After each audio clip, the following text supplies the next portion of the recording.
gone live.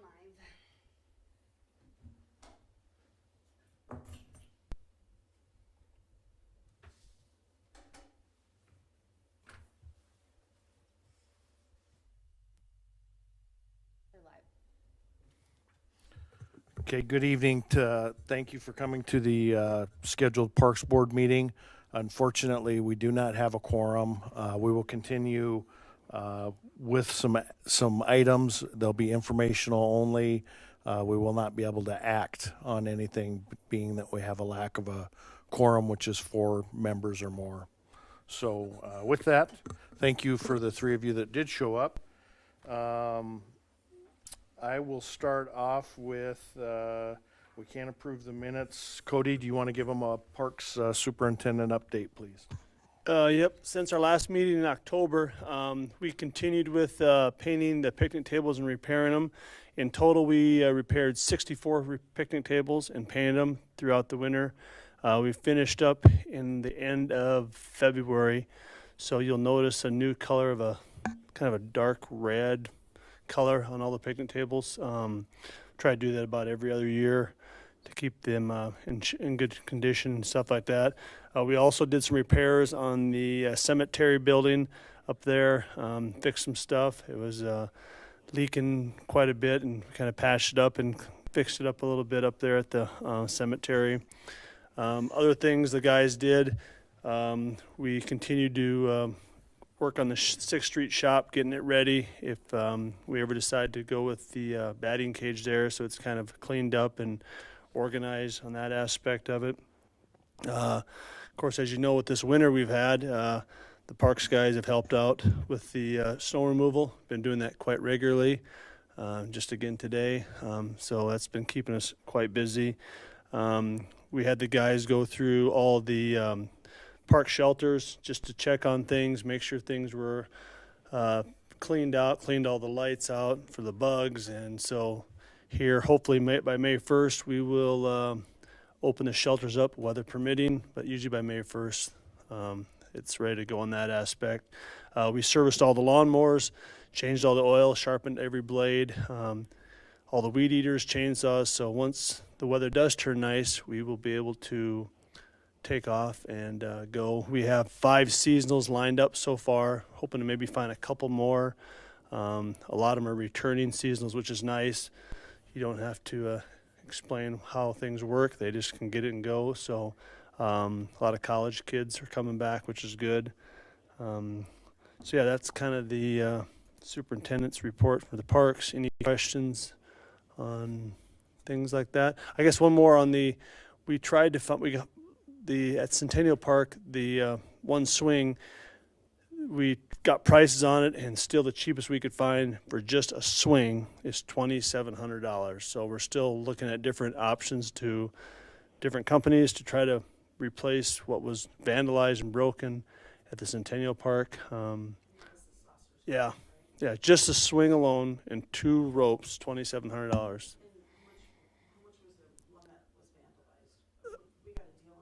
Yeah, I mean, the whole thing cost $3,400 when we bought the whole thing, and now that same thing was $5,700. Yeah, if we wanted to buy the whole thing, but everything else is great. Just that one piece. So I got a couple more vendors I've been put out the word to, so they're looking to see if they can find something that's more affordable than $2,700. Nope, none in there. Nope. No, you can't. It's very rarely. And knock on wood, it's been pretty good. That's one of the first times something's really been destroyed. I mean, maybe marks here or there, but we can fix it. But that's the only thing we really had to replace. So overall, it's pretty good. Anything else? Oh, no, thank you. So we'll move on with some information I'll share with you guys. Can you hear? There you go. Somebody had the speakers off. Apologize for those. Anybody that was watching probably didn't hear us. But I will just reiterate that this is the park board meeting. We do not have a quorum, so there's going to be no action items. We will be giving just some information for informational purposes, being that we don't have a quorum. Some of the things, in addition to what Cody talked about, we're getting ready to start back up with our Vanacker Canyon bike path that will tie into the Raccoon Drive bike path that's existing there. That goes from the trailhead at the south of where everybody knows it as a Davenport property. That goes up Vanacker and then turns and goes around by the state shop and ties in to that existing bike path. So that project will be completing. I know I just received some correspondence from the state. That was a state alternative transportation grant. So that is a state DOT funded and managed project. I did just receive some correspondence from them last week. They're looking at trying to get a meeting set up for that project to kick back off and be completed here this spring. So look forward to that one. We have another bike path project that we're working on that's currently, I believe last time I looked at the plans, they were about 80%, and that will be a connector from Black Hills Gold or Short Track Road, Moose. It's called a lot of different things. It's actually Short Track Road, and that will stay on the south side of Lozelle, Highway 14A, and connect to the trailer courts into our existing bike path there. So again, another good project. That's another DOT transportation grant project that we have. On those grant projects, we end up paying 20%. The state matches the 80%. So they're really, really good deals. And we have those two ongoing. In addition to that, we did, at the request, or last year we had a request from the community gardens to build some more raised flower beds. We did do that. We were able to absorb that through our budget. We built 4 of them up at the ballpark garden. We did that again this year, built 4 more. Out of our budget, we were able to find some savings and do that. So we built 4 more this year. And I believe they're all full last I heard. So again, another great project. We are looking at potential sites for an additional community garden. We've identified a few sites. I don't want to put that out yet, but we're looking to add a complete another community garden. Right now we have the one at Ballpark, and then we have the one down by the soccer fields in the main city park. Those are the 2 community gardens that we have, and then the county has one of their own up by the old primary building. So those really seem to be popular and get a lot of use. People put a lot of blood, sweat, and tears into them, and for the most part, we don't do a whole lot to them throughout the year. We manage the water and fix any breaks and bring them some compost and things like that. But that group does a really good job of maintaining and taking care of those. So anytime we can co-op with projects like that with other outside entities, it's always a good thing. Some of the other things, like Cody indicated, we're getting ready to start our spring sports. Seems like they continue to start earlier every year. This will be the first year that some of the sports, for example, softball that's getting ready to start, is a high school sanctioned sport. So it's not the club version of softball. It is actually a high school sports softball that's getting ready to start. We got high school baseball. Soccer's a little bit later in the year, but we'll have track down at the Woodall Field. So we're working towards getting some of those agreements in place. We typically have agreements with all the other sporting organizations, whether it's soccer, softball, t-ball, and we're going to be working with the school to get something in place on those. We did just work with actually with the softball, t-ball, and big baseball team. We're going to be putting some toppers on top of the fence, the yellow plastic toppers. So we did just order those, and we're going to be getting those in here sometime, probably in a week or so. We'll get those on the fields. Again, it's just something that it's a safety item, and it helps dress up kind of the appearance of it too. So we look forward to doing that. Late last fall, we were able to, we hauled and gravelled the parking lot out at the Fort Meade softball fields, and that was very much needed. something that was probably overdue, but I think we got a really good kill on the grass and the weeds, and we put all new gravel down on that parking lot. So that was a great project, both used by our community center and some of their sports, as well as a lot of other people. So it is a great asset to have, and we're glad that we're able to do that. So only other update I probably have that's kind of ongoing is of course staff is working with the developers and moving forward on the aquatics park. So we've been meeting with them, kind of a little bit of a general timeline. We anticipate having probably a concept presented to the city council, looking like probably April 17th at that council meeting. And then probably a little bit later, May 1st, somewhere in that neighborhood of having kind of the final design done is their tentative schedule that would be able, the council will be able to vote on what concept they want to see happen and kind of move forward. Probably we would look at probably at that rate sometime towards the end of June, having 60% of the plans done. And then probably in July-ish, somewhere there, maybe August, be able to go out to bid on that project. So probably about a year to do construction. So realistically, we're looking at probably realistically a early 25 open date. I mean, if we get done in the fall of 24, there's probably no real sense in going into the winter opening anything up. So it would probably, there's certain things that could probably be opened up, but as far as the aquatic feature itself would probably be a spring of 2025 project. So with that, go ahead.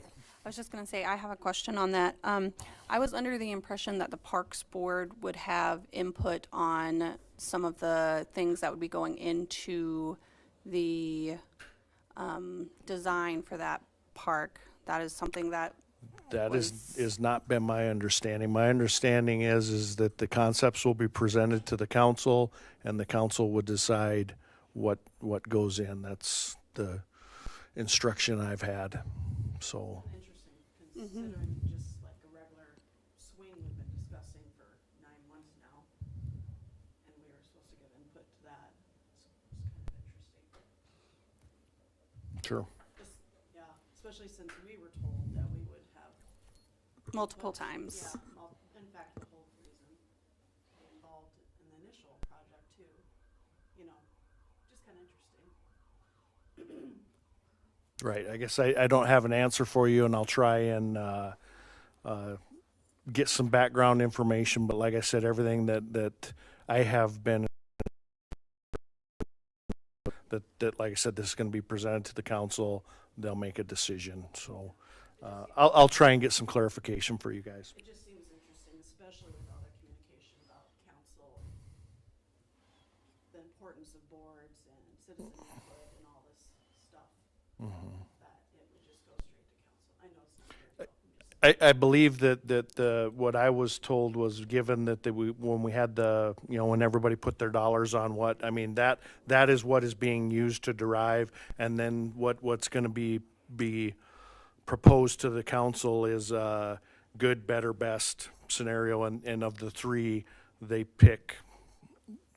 So I don't know that there's a whole lot of everything that the design team is working on is based off of what you guys had already put forth and the community did.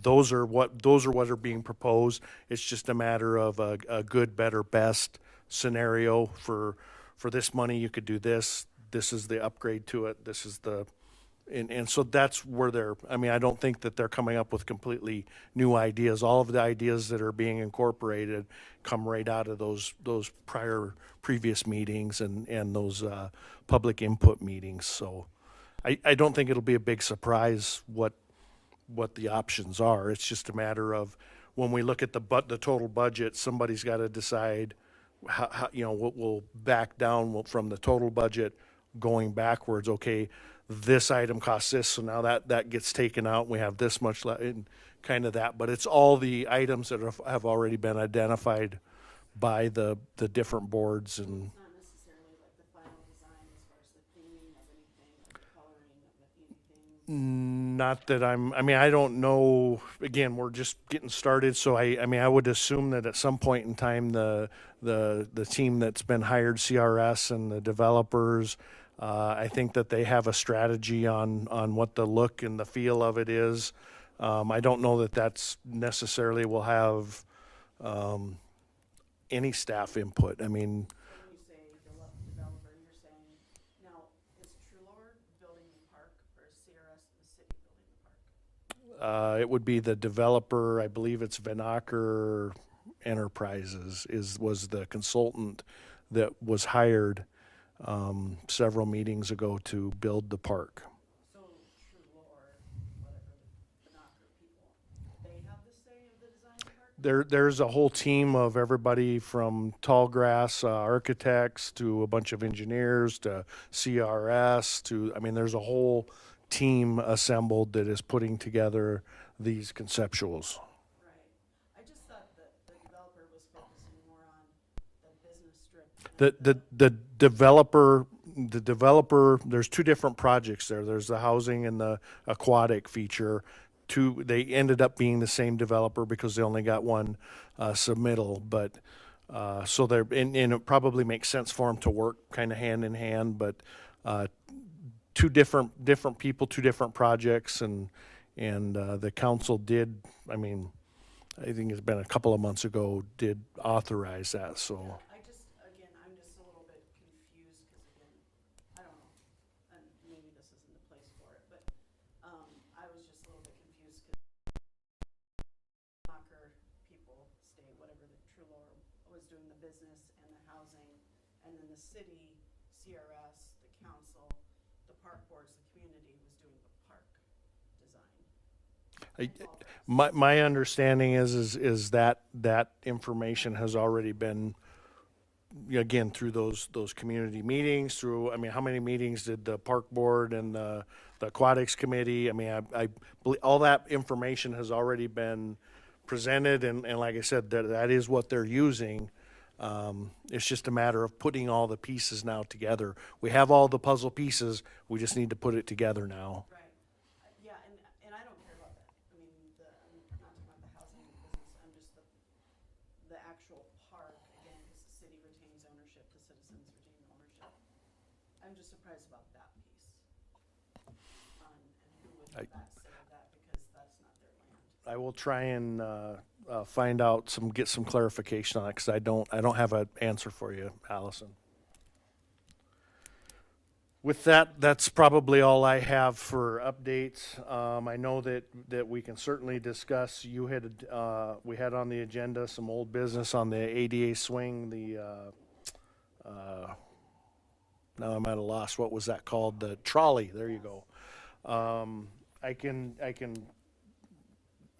We can entertain some conversation on it. Like I said, we can't take any action, but if you want to discuss it, we have looked at it. There was multiple different options and sizes, and we looked at that, and we think we've identified some areas that would work well down in the main city park. Along with that, there would be some minor ADA upgrades that we would have to do, but it looks like everything is certainly plausible to do down there. And I don't know, I think maybe because we just haven't talked about it, maybe we should talk about it, you know? I guess the concept it would be, you know, the fact that it has the swing, that has the full core support, ADA swing, but then it's attached to like a trolley, right? And so it's geared for individuals with, autism, sensory disorder, and that spectrum, and so it's supposed to be geared towards that individual too. So I just like it because I think it is even more inclusive than just the ADA swing that we were looking at, and it's really exciting, and it's something that other parks don't have, and I think it'd be an attractive feature for the city park. I was gonna look, I think I have your video here that we can, for, Yeah, attach yeah, a there it was. video. Yep, maybe not.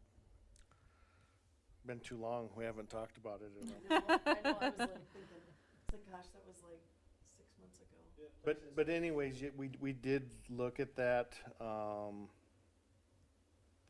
like two different lengths, you could pick, but there are two different options, you can put them side by side, just, the same video length. I talked to the guy and he had different prices for what you want, and one or two or, yeah. I can't remember which city it was that we had this in, and it was, I can't remember if it was Bismarck or Pittsburgh, and it was so popular, and the kids loved it, and they just, it was really inclusive, because everybody wanted to be on it, and everybody could use it, and, it was just a hit, so. And it was probably one of the busiest pieces of equipment on the whole playground, which I think is important, especially with the costs that we would, spend on anything, a swing, a replacement saucer swing, or one of these swings. Just wanna make sure that whatever we put in is really being used and utilized. it was a very, very interactive, I wish I should have saved that video. It was, a very interactive swing, and I think you can go on, wonder if I could find it, CRS. was that who, was it a CRS? It's the CRS and then the trolley train. And then it had a huge endorsement from multiple, I can't remember who the woman is who's the engineer. I think she has autism, she's kind of dresses country.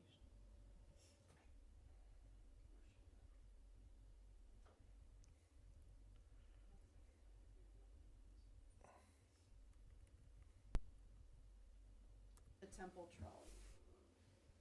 There you go.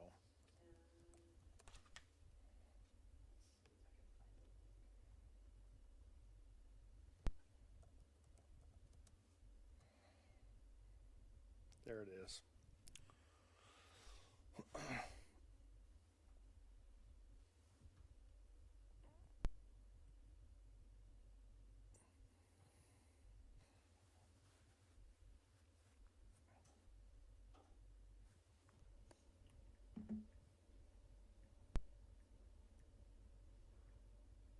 Yeah, that's the video. And she has a good explanation of why you'd want it.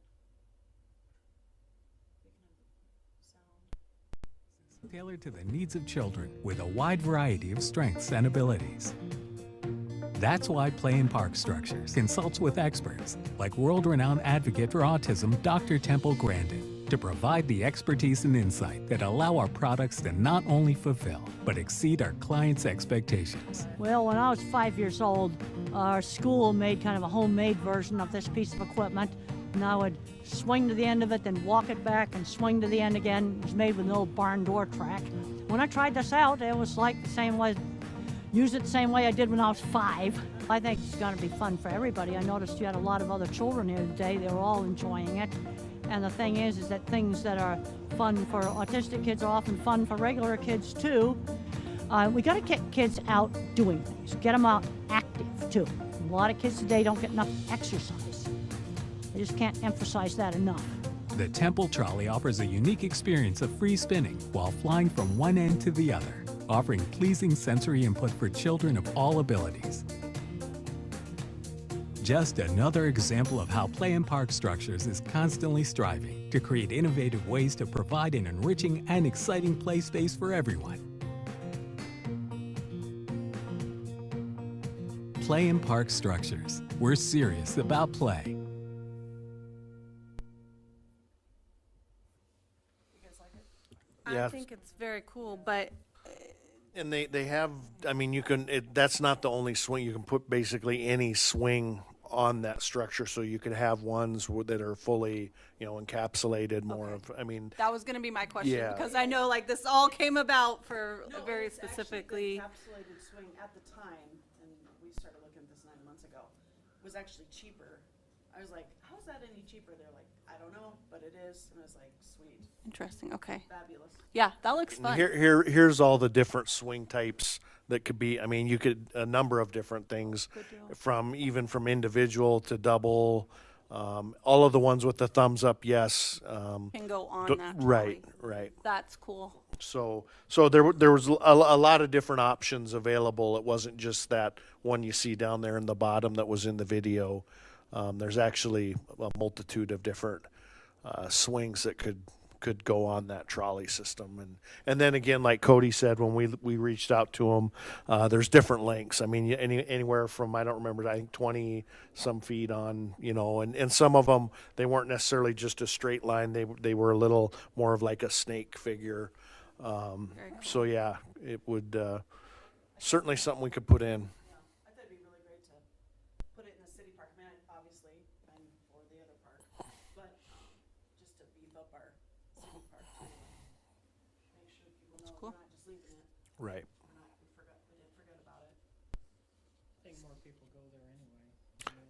Yeah, I mean the big. I mean, without a doubt, it has the park that has the most to offer. I mean, when we start talking about what we currently have now, I mean we're talking neighborhood parks, which are generally much smaller versus the main city park. Until we see what happens and what gets built at the aquatic park, Yeah. that one might compare to it, but for now, that without a doubt is the main park and gets used the most, whether it's really all times of the day. There's people down there always. It's still a great park, Right, no matter what we build somewhere else. I mean, it's just enclosed there and right. it's a great location, so hopefully that will, and not a lot of cement work. There'll be a little bit. We'll have to identify probably, maybe better identify some ADA parking spots, and then a little bit of concrete, some sidewalk work, but shouldn't be terrible. Yeah. We would probably need to look at the biggest decision would probably be the surfacing. Whether we want to try and add some of the rubberized coating like we have at the Sixth Street Park, or if we retain the wood chips that like we already have. Both of those are compliant, so we could probably go either way. When we start looking at that poured in place rubberized coating, I mean, it gets very, very expensive very, very quick, but I guess we would just have to look at what our budget is. Of course, we've got so much money earmarked to make those improvements. That has not been increased at all yet, so it's still out there, and we just got to make sure that whatever project we do, we can fit within that budget. Is there any way to just put this forward, put it forward to the council? Because it's unfortunate that we don't have a quorum, and I feel like we've been held up because of that. Or can we schedule another meeting to just? Yeah, let me look into that, Al. I mean, I think that's probably appropriate. Maybe even if I can send this information out, maybe we can even get a email vote or so to speak recommendation, and then I think that it's a matter of just updating. I don't know if we do need a actual council author, because they've already authorized the money. I mean, and then it was put back to the park board to come up with a solution. So I think from that, if everybody is in favor, I think it would just be give the staff direction to go out and put the project together, and then probably come back with, hey, this is the actual hard cost. We've now got this, we've got a hard quote from whatever vendor we're able to buy it off of. We'd have to look at whether we have to put it out to bid or if we can buy it off of a cooperative purchasing agreement that's currently in place, which CRS is on a lot of those, the Sourcewell contracts. But actually get the hard numbers together and go, yes, this fits within our budget, this fits the scope, or is the recommendation to do this. Will the access to the park make any difference difference in this as far as, I know we talked about the Sly Road taking that out at one point? So no, we're currently working with FEMA, and we did here a month ago. We put out a request for qualifications for engineering services, and we selected a engineering firm to help us identify and mitigate, hopefully, the problems down there and come up with some solutions. Right now, we're working towards not having to do anything to either one of those roads. But worst case, that still is on the table, that we would have to remove those and put a low water crossing back in. That's certainly not off the table, but that is not our preferred action. We're trying to come up with a solution that FEMA agrees to, where we don't have to do anything to either one of those, either the Sly or the Blanche. And we just got started on it here in the last 30 days, so I don't have anything more to give you other than they're working on it. And we had a meeting, Zoom meeting, just earlier yesterday with FEMA, and we discussed what our options are and they were very open and very favorable to us being able to leave those if we could come up with a solution, which might be making some different improvements to the existing creek bed, whether it's widening it, putting more material on the banks, raising them up a little bit. I mean, there's a lot of different options, and we just need to identify which one does not create a rise in any of the flooding to any of the structures, which is really only, I believe 2 structures that were even in question. So I think we're pretty confident that we're going to be able to come up with something that we will not have to remove those, but it's still a little bit premature. think That that's still something- is on the table. I think that's something the community as a whole would appreciate. Right, right. Well, and there would never ever be a good time to do it. I mean, literally that it gets used. Yes. I mean, pretty much whenever there's, we can't really necessarily do a lot of construction during the winter, but so outside of that, there's always something going on down there. So it would be problematic, but that is certainly the direction we're going, is to try and mitigate as much as we can down there and keep those crossings.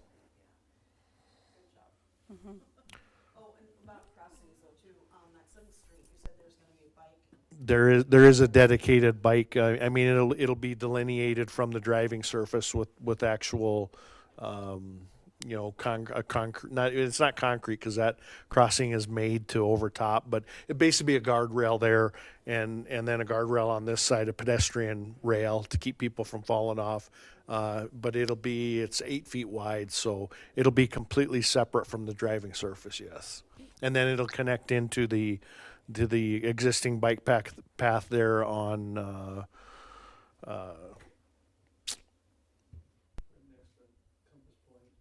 Well, yeah, right there on Williams, and then again on where it is on the north side of Bear Butte Creek there. So it will cross and then connect into the right there by Compass Point. Yep. So I think we can try and get some more information on this and try and put something together. Like I said, maybe we can do it via email. Would be a lot easier to get people together. And then the only other thing I had, and I thought he was going to be here, we did have a request from the local Rotary group, which they wanted to. If any of you have been to the park in Deadwood, they have the interactive musical instruments. For example, they have drums and they have the chimes and things that you're able to. They had approached us about starting a project and starting some funding.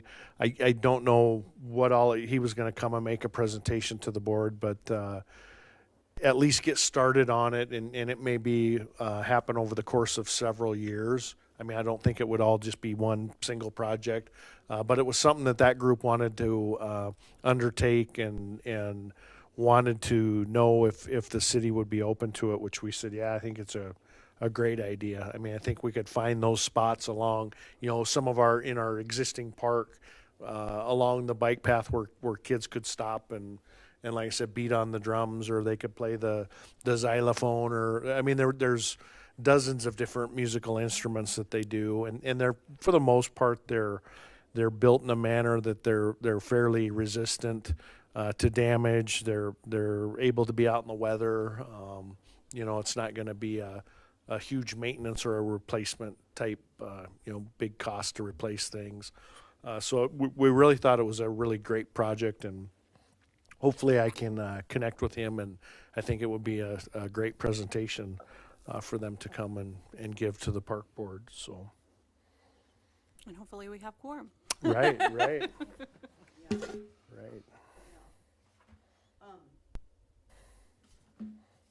I was just curious, and this is a question for you, Rick, because I don't know, on the 10-year plan, like the city dams, has there been? Are you talking about our 5-year capital improvement plan? No, 10-year. just anywhere. Oh, Has there ever been like a workup plan related to improvement on the city dams? certainly. Where would, So we've let me see if I can dig up that information for you. I mean, we have worked with some different groups, both the School of Mines and then with the Game Fish and Parks. And there were some plans put into place, and I don't recall off the top of my head. I'd have to go revisit them, you know, about building like some docks and different things. Some of it's fairly limited because access there is fairly limited. You can't really get a lot of equipment there to build. I mean, it's pretty limited on what you can get in there. I do know we've been diligently working with the Forest Service, and they want to do some fuel mitigation, some fire fuel mitigation, and so we've been having discussions about building some roads that would access some of that. It could be a benefit both to the Forest Service to harvest some of that timber and reduce that fuel, and in addition, it could be beneficial to the city to gain some access, and then ultimately that would be reclaimed, and it could become more or additional bike paths, hiking paths, things of that nature. So there's a lot of behind the scenes work, and unfortunately, everything doesn't always happen at the speed that everybody thinks it should, and certainly with the city, our process is slow. But then when you add multiple agencies with like the Forest Service and Game Fish and Parks, and it even slows it down a little bit more. But I don't know if there's an actual like written document, but there's a lot of things in the works, I guess, or have been discussed on that property. because, I just, like this summer, I spent quite a bit of time, free time up there. I was just kind of curious about like, what land is ours, what land is forest, so I was just looking for. So it's all marked out. Once you get on it, once you get on the boundary lines, I mean, there's a lot of signage, and it's fairly well marked out. But I mean, if you were in the middle of it, yeah, you wouldn't find it. But once you get on the exteriors, you can follow it pretty easily and differentiate between Forest Service and city, and then you know, the Davenport property. There's still some of that on the north end of it, and So the parking, that little parking, that's not, it's not. up on the top, or there's a couple different. There's one closer to the bottom that everybody uses, and that really truly is not the designed access. The one up at the top, right before you drop down into Graham's, that is supposed to be the trailhead. That's on Forest Service, and then from there you follow that trail down in a little ways, and before it turns to city. So if they ever wanted, if the city or whatever, whoever, Allison Creed, whatever, like it, you know, just paved or gravel, or just so it's not, you know, like right when you turn in there, it's like boom. Go through a huge thing of water. So those are things that we would have to put together a plan and a project, and you know, it's Forest Service land, so it's got to get their approval. I don't know off the top of my head that discussion has happened. I recall some discussions about making some improvements, but I would have to look into it to see where or how, and again, if some of this forest timber and the mitigation I mean, some of those things would I don't know that it would necessarily be a paved spot, but it certainly could in the future. I think that anytime we deal with the Forest Service, there's cultural resources that surveys that have to be. I mean, there's a lot. Environmental plans have to be submitted, so it's just a longer process. But I could find out. We have a agreement, and that's probably where I would steer you, is the agreement that the city currently has with the Black Hills Trail Organization. A lot of that stuff is is contained in that agreement, and it talks about some of it. But from memory, I don't have enough to give you anything more than that. If the city doesn't own that parking spot, They don't. it would have to come out of the game, fish, and parks budget. The forest, the national forest, yeah, the game fish and parks wouldn't necessarily have anything. I mean, the only thing we've been working with them on is, of course, they came in and stocked the ponds, and I think they have plans to continue to do that. We were talking with them about building some docks that people could access to fish or to do whatever. Some of those things would be projects we'd partner with the game fish and parks, but all the land surrounding ours, with exception of the Martells, is Forest Service. That would just be like the next project that I think would be great. Right. Right. We do have some plans, within the Parks Division. We're going to hopefully spend some more time up there this year doing some thinning and some different things of some of the trails and get them opened up a little bit.